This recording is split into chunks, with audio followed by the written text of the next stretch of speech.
We make modern toys and essentials. So think like a range of toys that don't look like the kind of wobbly, big pink and purple dildos. There's a ban on pink and purple, in fact, on the brand. I sent an email to like the entire Australian office that was like, just let's be clear, I don't have a job I'm going to. Like I'm just leaving because like this is unsustainable work and I don't care this much about corporate strategy.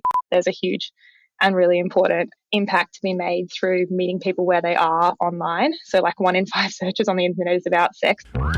Welcome to Add to Cart, Australia's leading e-commerce podcast that Express delivers all you need to know in the fast-moving world of online retail. Every week, Nathan Bush from eSuite and an e-commerce industry expert will share the news, research and insights that you need to know to keep you at the top of your game. And of course, keep your customers adding to cart.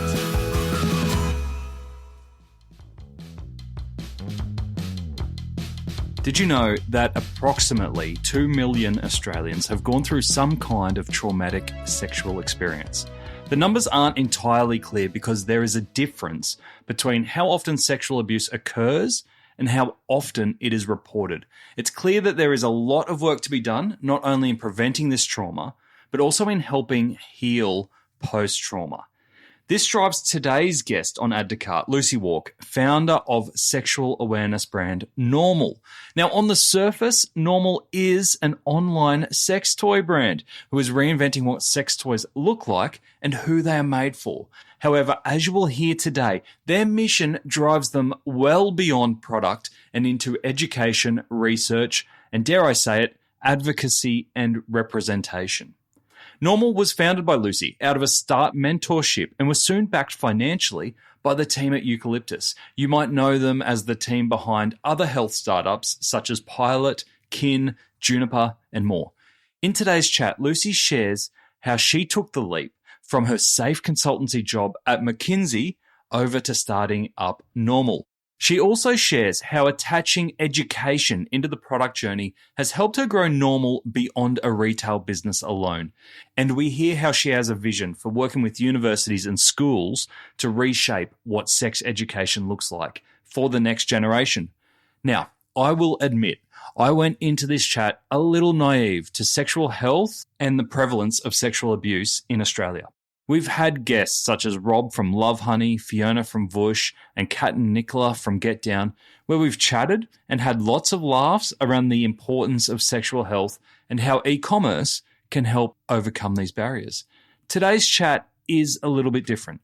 Lucy has a serious mission to give everyone the information, the confidence, the tools to explore sexuality on their own terms.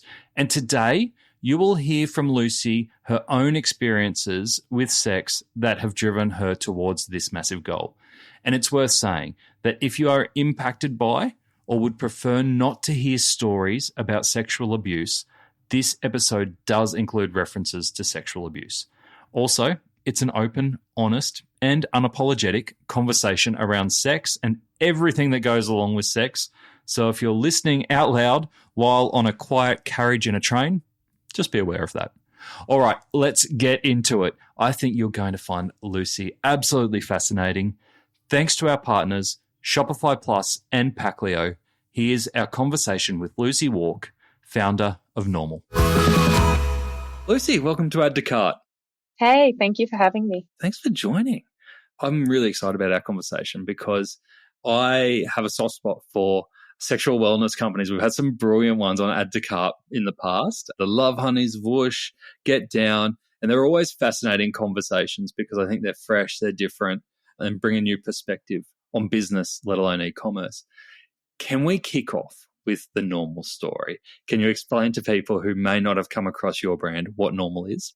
Yeah, for sure. So Normal is an Australian sexual wellness brand. Our mission is give everyone the information, confidence and tools to explore sexuality on their own terms. And I think like probably what's notable in that is the mission is not sell as many sex toys as possible to people, because when you're talking about a society where sex and conversations about sex and sex for pleasure have been things that have been stigmatized for thousands of years, there is a lot of deeper social baggage, there's a lot of deeper individual experiences, as well as like an education gap in terms of everything from anatomy to how arousal and libido work to how to communicate well with a partner.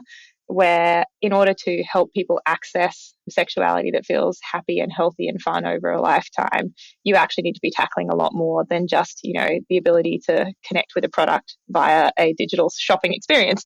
We make modern toys and essentials. So think like a range of toys that don't look like the kind of wobbly, big pink and purple dildos. There's a ban on pink and purple, in fact, on the brand. Is that legit? You'd literally... Yeah. I was like, we're not allowed to make them red. We're not making them pink. We're not making them purple. We're not making them black.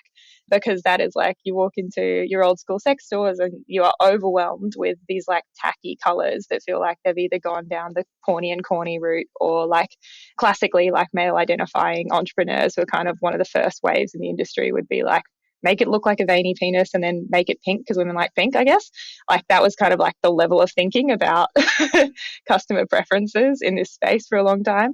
And so we really tried to kind of reinvent, how should these products look and feel and function, and then also reinvent the experience of shopping for them and sort of tackle a lot of the pain points that are created by either like earlier physical retail or earlier like like multi-brand retail experiences, to make it really easy for people to find the right product for them and have a great experience with it. And then we use the funds from that to fund a growing library of digital sex education. And our goal is basically to make all the sex education that you would need for a lifetime of sexual concerns and curiosities available for free online. And then also funding research and advocacy. So we're sort of, one of the things that we try and do is close the research gap in Australia around sex, intimacy and relationships. The ABS doesn't ask very specific or detailed questions about those things.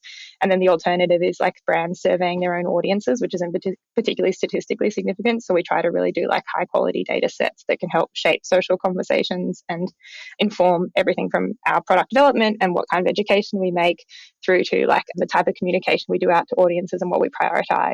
Yeah, and then advocacy is really important. I think like inclusion and equality is something that we've kind of built into the brand from the beginning as well. So that's us. We're about 2 years old. Wow, that's a lot in 2 years.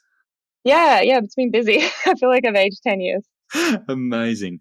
I love the mission, and I love that it is much bigger than retail. You've obviously started and put a lot of effort into the retail and the product side of the business. Was there a reason for emphasizing that part of the mission? Was it that you saw this as the way to scale and revenue quickly so that you could focus on the other parts of the mission? Yeah, definitely. I think if you look at where people want to access information around sex and relationships, all of the data tells you that people prefer to do it online in spaces where they feel comfortable or even feel anonymous. Like we don't actually want to do those things as in-person experiences. So I think it was a no-brainer to say, look, like if you're trying to solve the issues with sex education, like you can, I think there's a really important pathway that's like going through schools and universities, but there's a huge and really important impact to be made through meeting people where they are online. So like 1 in 5 searches on the internet is about sex. There's a fucking enormous organic search volume around these topics because people are looking for that information. Similarly, you see like a lot of volume, obviously on social media. It's usually like the top vertical in any youth-focused digital media every day. Like it's a huge kind of like well of interest in these topics. So I think like with that in mind, we saw a lot of companies go down the pathway of, I think, trying to put content behind paywalls and make the business model around getting people to pay for access to like sex education or democratizing the insights of sex therapy and those types of things. I think there's like A, problems with that on a business model level, but B, like if you're looking at it from a social impact level, like you just dramatically like cut off your reach if you're approaching things that way. And I think it's a really big case to make to say that people like want to permanently pay for that type of content, but you can actually build an incredible business doing like the retail and physical product side of this, where I think there's also really big impact that happens through giving people access to products. Like for us, more than half of our users are buying a sex toy for the first time. So I think we really think about like how can we expand the suite of people who are able to figure out what they like with their own bodies through engaging with retail and engaging with this product space, and like the impact that can have on their confidence, their experiences of pleasure with partners, everything else is actually really huge in itself. But I think like in terms of like this space, there's probably over time going to be a really interesting like shaking out of like what is the relationship between content and physical product. Our hypothesis on that and also our mission is like we think that like physical products can fund content in really exciting ways and can help you scale the size of that content in much more powerful ways. But also that like that, there are like benefits that come through that too, that we're really like delighted to see, which are like, that people do discover like the brand and they do love the brand partly for those reasons as well. So we would do those things anyway, but there are real benefits that come through it as well. And that's something that we sort of see as like over time, a kind of a reinforcing moat around the company too.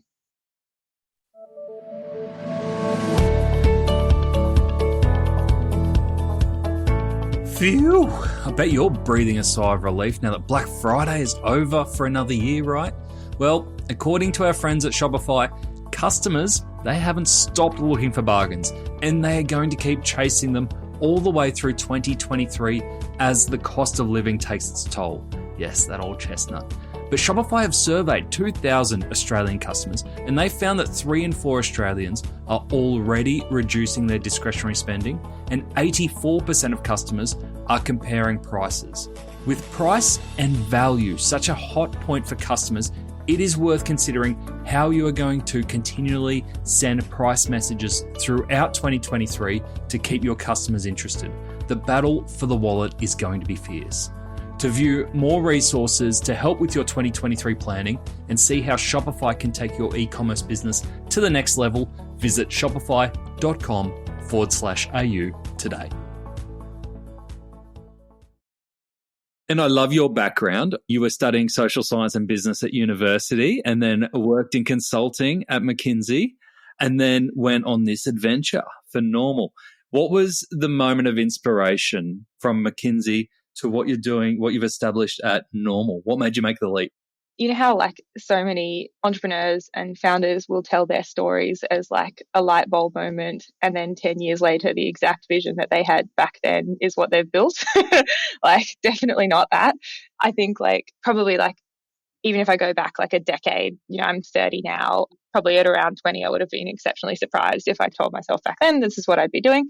But over the course of like a decade, I think I had my professional resume progressing along, which was like I was studying social science. I did like a master's in social science and business. I was doing like internships with management consultancies. I'd always really enjoyed the way that social science can help you answer questions about how the world works and how human beings behave and how social change happens.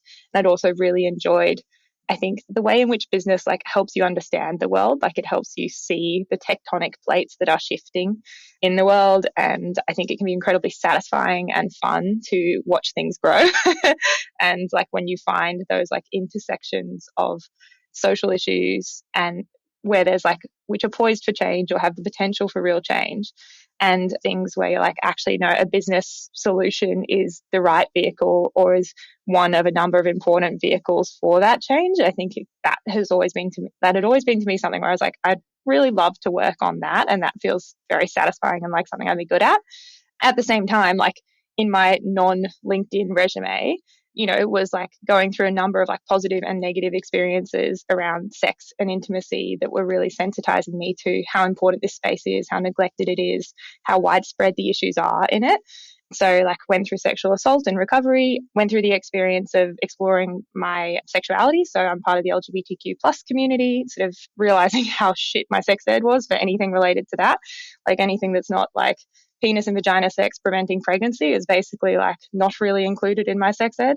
So like went through that experience, spent time like living in very sex positive environments, which was really helpful, and being around people and cultures where I was like, oh, like this shows me what it looks like to discuss sex in a much healthier way.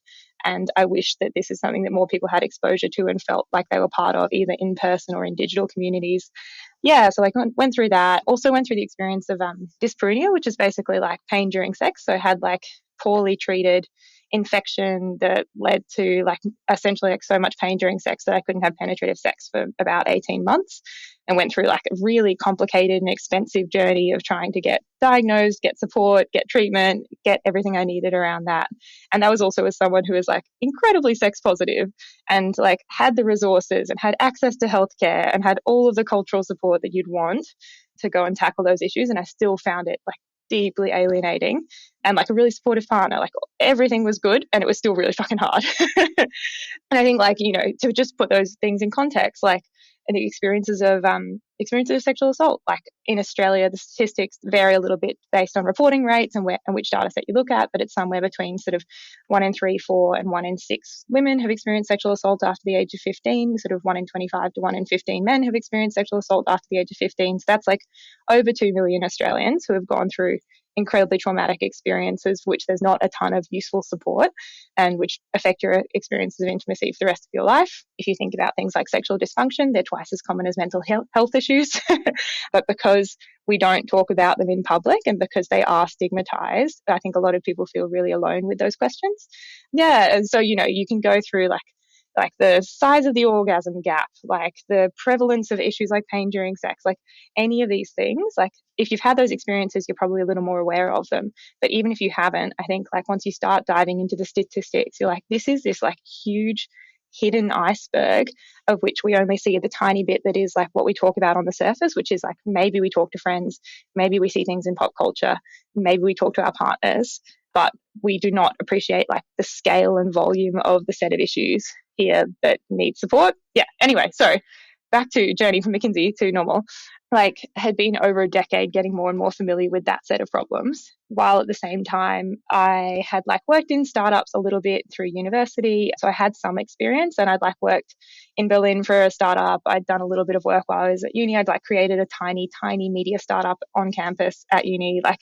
So I'd done a little bit of that and really like got the startup bug anyway.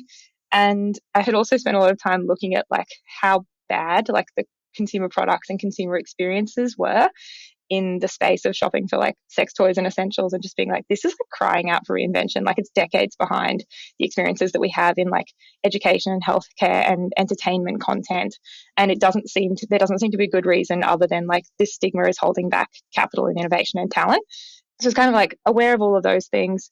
I left McKinsey not sure what I was going to do. Like I sent an email to like the entire Australian office that was like, just let's be clear, I don't have a job I'm going to.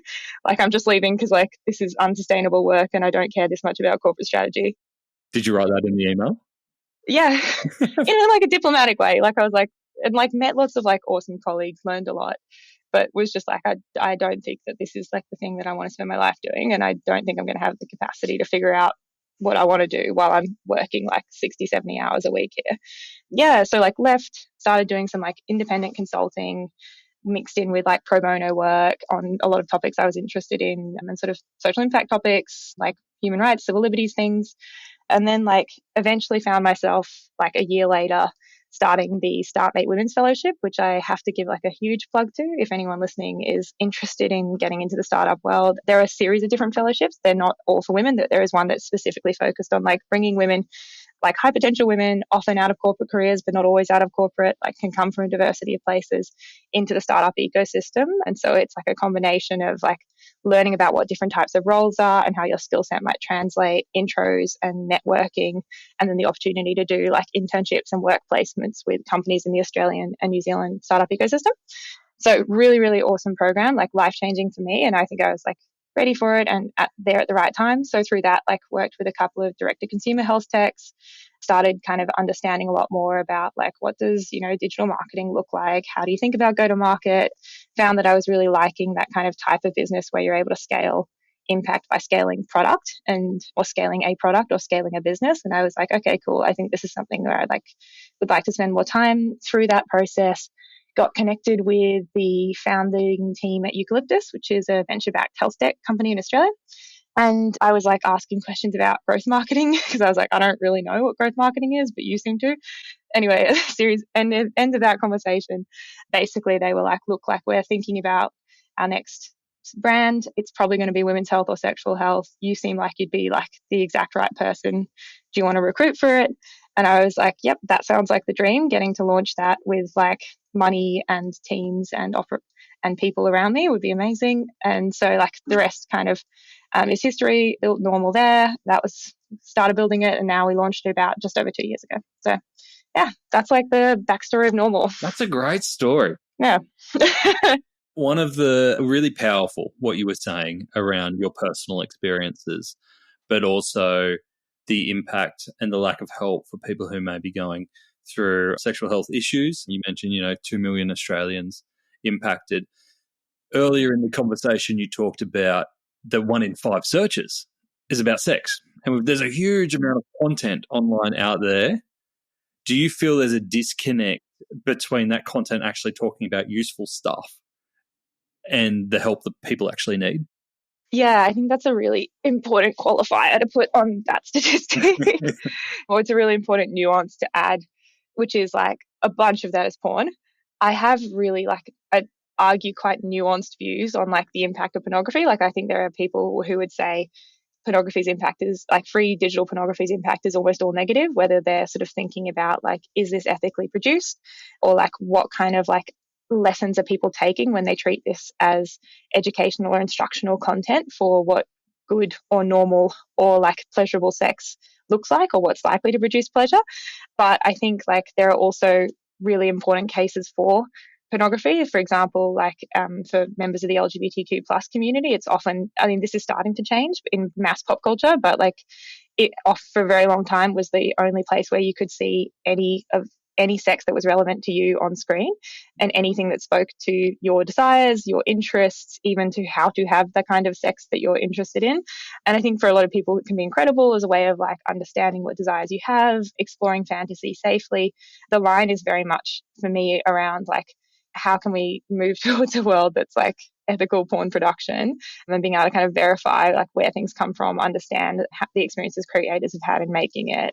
At the same time as also being like, are these storylines like diverse, realistic? Do they show the diversity of bodies? Do they show pleasure in ways that are realistic? Like if you look at pornography, you'd be like, yeah, like penis and vagina is best way to have orgasm for people with vulvas. And I'd be like, statistically, no. like statistically, like 80% of people with vulvas need clitoral stimulation. That is far more important than like penetrative sex, but porn teaches people kind of the reverse en masse.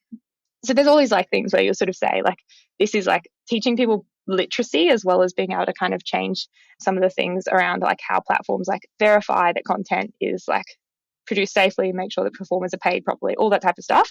I think, there is a future that's really positive. The present is quite mixed on it, but so yeah, like porn is like a huge chunk of that. And then I think when you get to like sex educational content on the internet, maybe I'll speak to like the lane that we try to sit in with normal. So lots of sex ed content, like lots of like content about how to have pleasurable sex, good relationships, anything in that zone on the internet. It's like very clinical kind of like Healthline style information, which is like very helpful, like quality, like doctor verified information, but presented very clinically. Or it's like gossipy columns that are not well researched, that are pretty light touch, that are not sort of made with experts, that can be anywhere from very helpful to pretty unhelpful or actively misleading.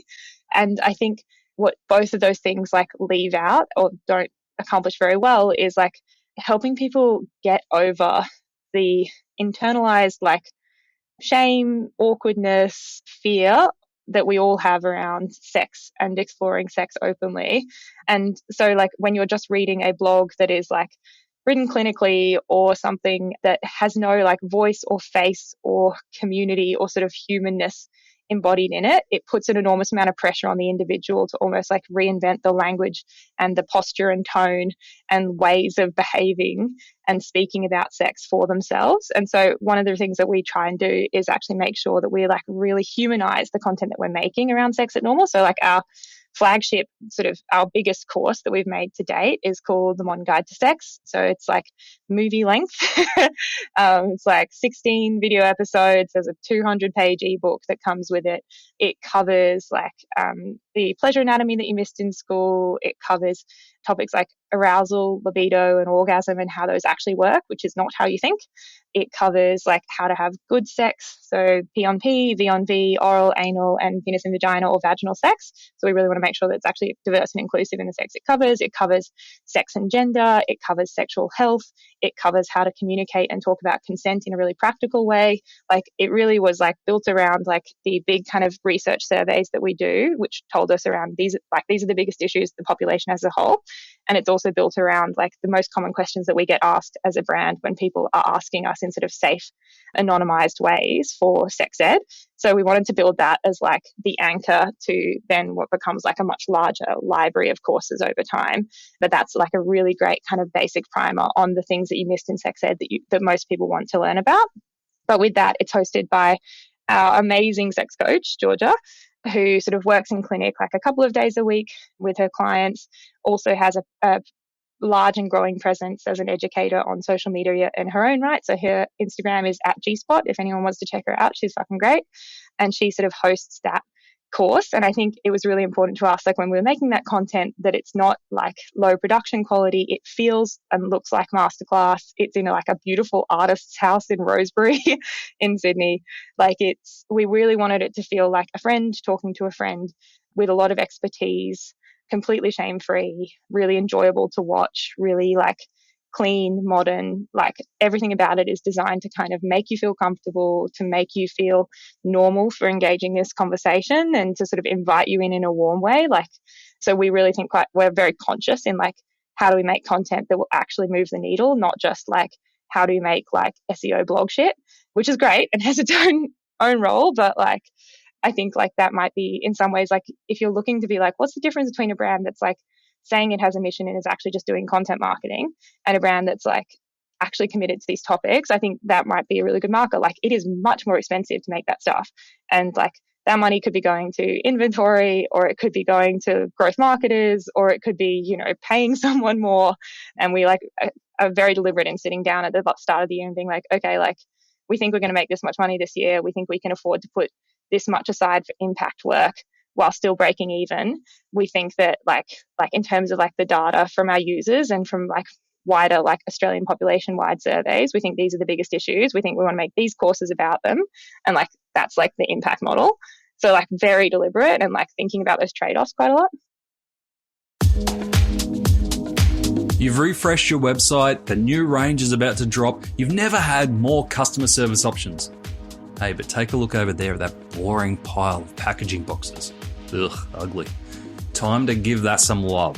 Luckily, Packlio is here to bring some joy to your customers' delivery and unboxing experience. It's been ignored for way too long. With vibrant colours, cool designs and eco-friendly credentials, there are no more excuses for boring boxes. Even better, Packlio is Australian owned and operated with same-day dispatch and 14-day returns.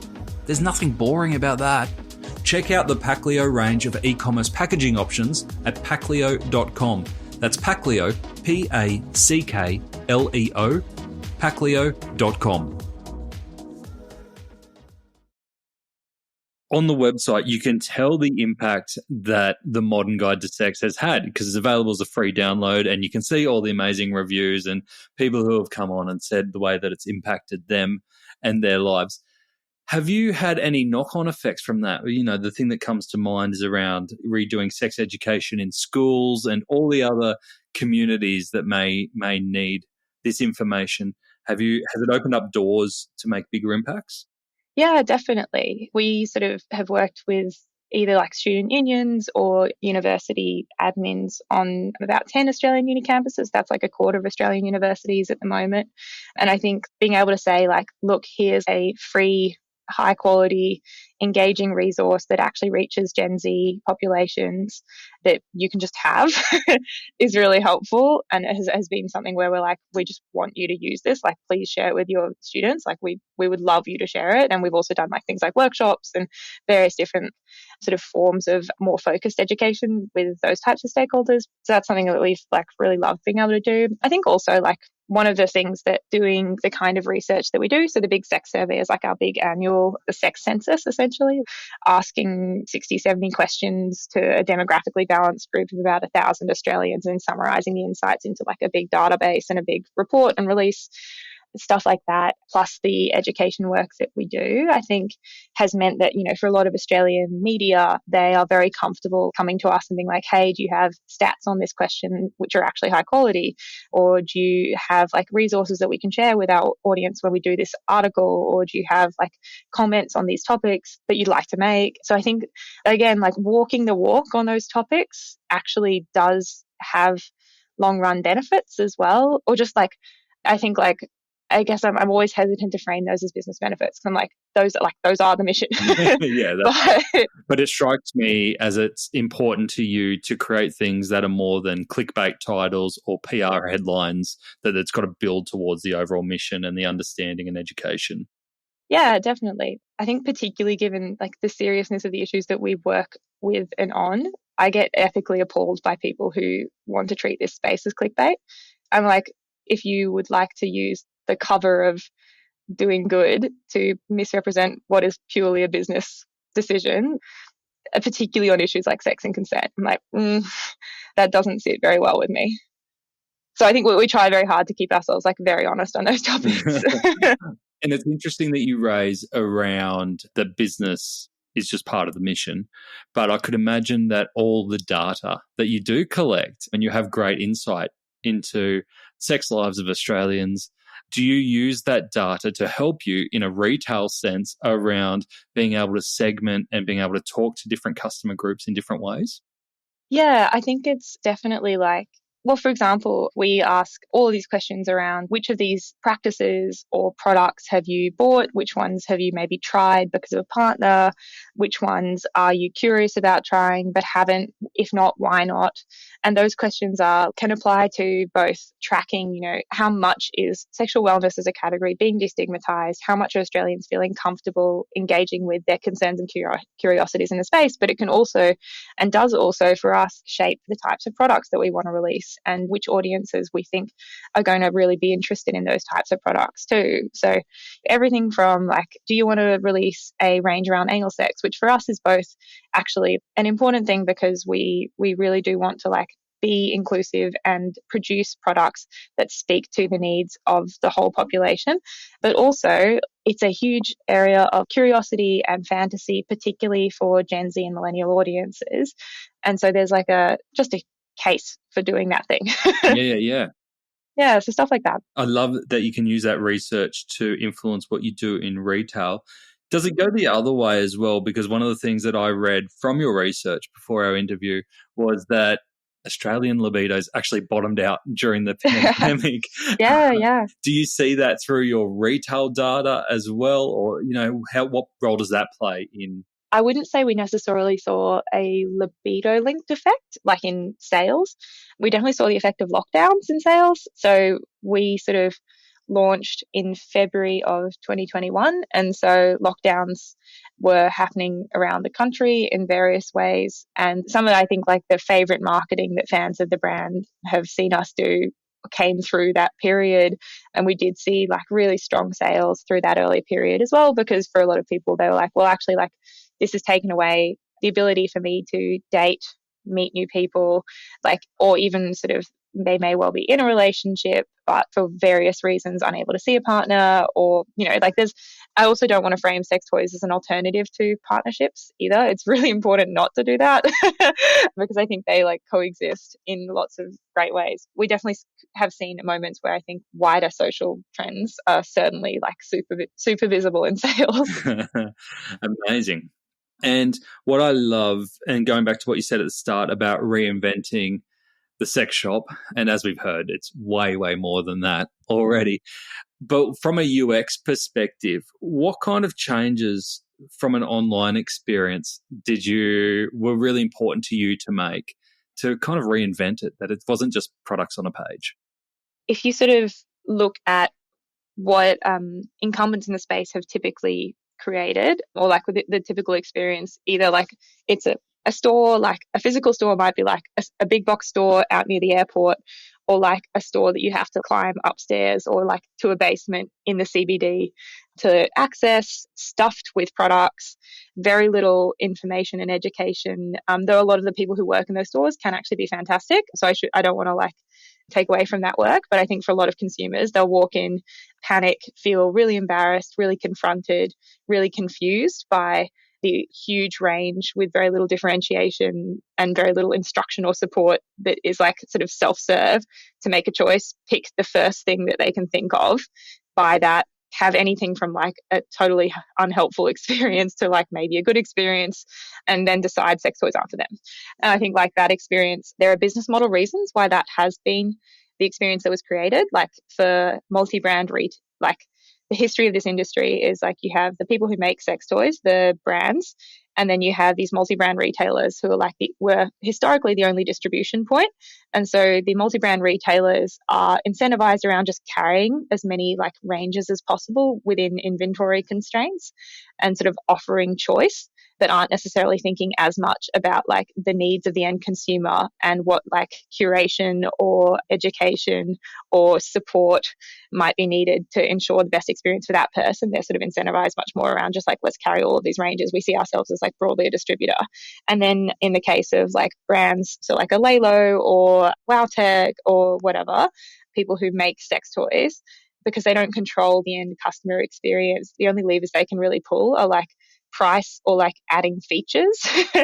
And so like that's why you get these vibrators with 25 different random settings, and like one of them is like a DJ like wick, like nobody fucking likes that setting. Or even like, you know, trying to do things like long distance connected vibrators. Like there are all of these kind of innovations that people like use twice and then like fucking hate. And I think a lot of that has to do with the like structure of the industry historically. Whereas like once you start getting the rise of e-commerce, and once you start getting as well the rise of direct to consumer brands in this space, the e-commerce experience of those multi-brand retailers often replicates in a pretty unthoughtful way what you get in the store, which is, you know, if you go on to even like Lovehoney's website and search vibrators, you're like, that's 200 options. I have no idea what to do, particularly if you're embarrassed to even be on the website.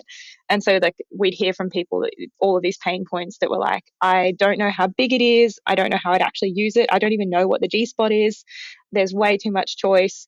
I don't know what to pick here. I'm worried that I'm going to pick the wrong product and it's quite expensive and I won't be able to return it. I'm worried about like all of these other features, and sort of feeling like that experience really didn't serve or equip them. And so then you see like direct to consumer brands, and this is something that we've done sort of really consciously at Normal, trying to rectify a lot of those pain points. So we sort of said, okay, we want a much more simplified range, which has like a really great version of a classic, like a few classic toy categories. We want it to look and feel totally different, not something that you're ashamed to have out on the bedside table, not something that you're worried about. It's something that actually looks like quite a beautiful like household object that fits in with the rest of your life and self-image. We have like instructional video explainers from Georgia, our sex coach, that come along with every toy on the website. We have this policy called the 100-night stand, which is basically like you can, for 100 days after you buy it, if for any reason you don't like it, it doesn't have to be functionally broken. It's just like, if this toy is not living up to your expectations and it doesn't feel worth it for you, like send it back to us and we'll give you a store credit to buy something else. And our team will literally like support you to figure out what else you want to get. So we really want to like take away any risk of someone having a bad experience, give them as much education information upfront as possible to enable that sort of choice. We have like recommendation quiz, like all those types of things. So we've really tried to be like, if you knew nothing about sex toys and you had like a mixture of internalized stigma and curiosity and excitement, how would we build this experience so that you're able to find the right thing for you and then have a really good experience with it? And like that's how we sort of thought about changing that. Amazing. That 100-night stand is a great proposition for the customer and really well named, obviously. we do have a lot of fun with naming and puns generally. Do you have many customers take you up on it? We do. So we have like, I think at the moment it'll probably be about a 3% sort of usage rate. So people like it. Like I think the nice thing is like if you're confident in your products, then like it's a promise that you're very happy to make. But I think also like for so many people, like if you check out our reviews as well, for so many people, they'll be like, hey, like I got this toy, actually wasn't right for me. I had the best customer experience, a customer service experience I've ever had. Either, you know, they helped me find this other toy that was really right for me, or like they helped me like to sort of decide like not to shop with the brand or whatever. Like, but they were just, I think people are so overwhelmed and like pleased with how well that experience goes, particularly in a space like sex where they kind of expect everything to feel like seedy and dodgy, becomes a reason why they like the brand and they tell people about the brand as well. So I think like for us, we're like, we genuinely just like never want someone to regret an experience with Normal. And I think as a broad business policy, that's something to like build long-term customer relationships around. And I love the positioning of it because it can just be, it's just not right for me. There's nothing wrong with the product. The product works fine. It's the right product and it should be in market exactly how it is, but it might just not be right for this person, and that's okay. And that's also just a reality. Our bodies genuinely are diverse. You could never design a sex toy that every person in the world would find pleasurable. And given that price points are kind of like $80 up to $200, that's a lot of money for most people. And you don't want to feel like you've had a disappointing experience. Yeah. Lucy, you strike me as someone who is a deep thinker and considers the impact of everything that you do at a really deep level. And I've really enjoyed this conversation with you. In the 2 years of Normal, from where you went in with your perception of sexual health to where you are now in your perception, has anything surprised you along the way that you were like, oh, I just was not expecting that? Especially around customers and their perception, experience of sex.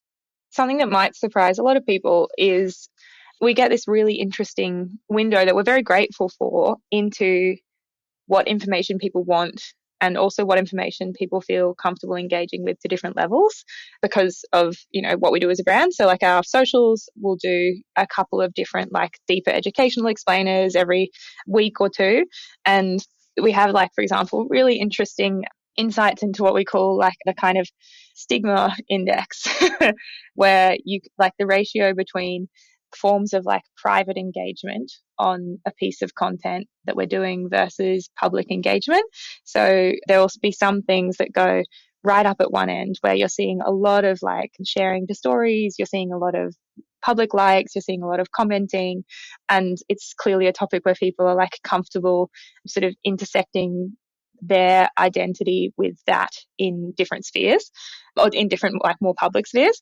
And then there are ones where you see it looks on the surface to not be very, and again, this is separate from mission, like it looks to be not be successful content if you're just looking at it as like from a pure like all we want is engagement point of view, which is not what we want. Like we're like, actually, no, we just want to make the thing because it's important. But we watch engagement as well. But yeah, there are often pieces of content where on the surface it looks like, oh, that's something a lot less people are responding to, but you see these incredibly high rates of saving or private DMing. So I think that's been like really interesting to kind of see where are these different topics on a journey of people being comfortable talking about them publicly. And we'll see things like anal sex and prostate play, particularly like pleasure for people with penises, are topics where you see fucking enormous rates of like private engagement, but much less public engagement. Whereas things like, for example, clitoral stimulation or memes do super well in public. And I think it's really interesting that actually in some ways, like the sexual wellness movement, in responding so much to a world that is like privileged penis and vagina sex and is often privileged like the experiences of heterosexual male identifying cis people in like whose pleasure is shown to us in pop culture and porn and social media. So much of this movement has been actually kind of responding to that and correcting misconceptions and sort of foregrounding the experiences of groups who aren't that, that actually in a lot of ways, I think we see topics that are really relevant to the journeys of people with penises and cis heterosexual men actually being less far along that journey now. It's really interesting. Yeah, so stuff like that, super fascinating. I think also like we see a lot of engagement with topics like loneliness and rejection and experiences that are kind of eternal, but even ones that we're still not really comfortable admitting publicly that we're sort of having negative feelings about. So yeah, it's a really like I'm really grateful for the opportunity to kind of like see those things and then think about, well, how can we support, that group of people and what does that do for what we're going to make next? Fascinating. And I love that tip around looking at the engagement metrics, what's shared publicly versus what's private engagement, and not always looking for the likes and the shares and all the public stuff. For those yeah. But I think also what you said there is around being grateful for having that is, I think it goes two ways. Is obviously you put out a lot of genuinely helpful and thoughtful content, it'll come back around. So another good lesson there as well.